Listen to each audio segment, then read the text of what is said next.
Пра дзікую качку.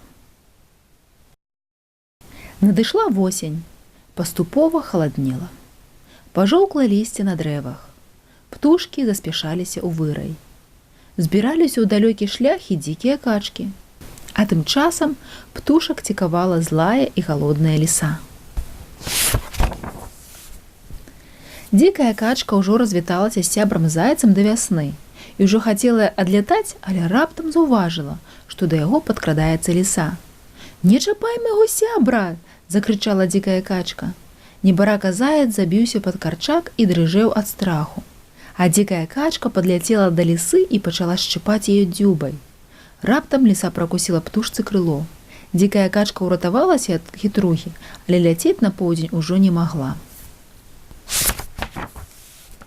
Сваякі дзікай качкі абляцелі ўвесь лес, шукаючы птушку, што нечакана згубілася. А знайшоўшы яе пер'е, вырашылі, што вераломная ліса з'ела качку і скіраваліся ў цёплыя краіны. А параненая дзікая качка засталася жыць у лесе на возеры.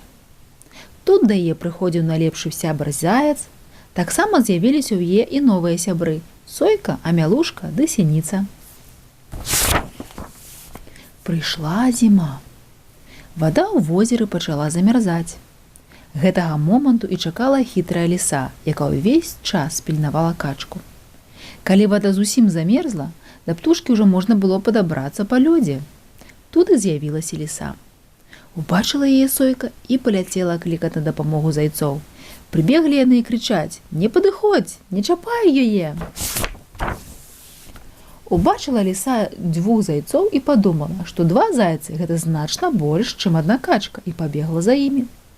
Па дарозе яна заўважыла яшчэ 3 курапатак, але ўрэшце так нікога і не злавіла. Зайцы доўга думалі, як зберагчы дзікую качку, і вырашылі пазнаёміць яе з мудрым глушцом. Вось толькі жыў ён на другім баку глыбокага ручая. Зайцы лёгка пераскочылі цераз яго, а качка засталася на беразе. «Чаго ты там стаіш?» – крыкнуў ёй глушэц. «У мяне крыло параненае», – адказала качка. «Вой, не чуваць, падыдзі бліжэй!» – прыкінуўся глухаватым глушэц. Дзікая качка крочыла наперад і павалілася ў ваду. Яна так спалохалася, што замахала крыламі і раптам паляцела. З надыходам вясны ліса з'явілася зноў, каб пераследаваць птушку. Дзікая качка пабачыла яе і прыкінулася параненай. Стала адыходзіць бліжэй да ракі, бо там ужо пачаў сыходзіць лёд.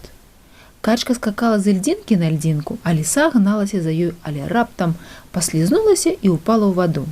А дзікая качка паляцела на бераг. Неўзабаве з цёплых краёў сталі вяртацца птушкі. Прыляцела і сям'я дзікай качкі. Сваякі вельмі ўзрадаваліся, пабачыўшы, што качка не загінула. Радаваўся і стары мудры глушэц, які сказаў: «Як добра, што ўсе жывыя, здаровыя і зноў разам».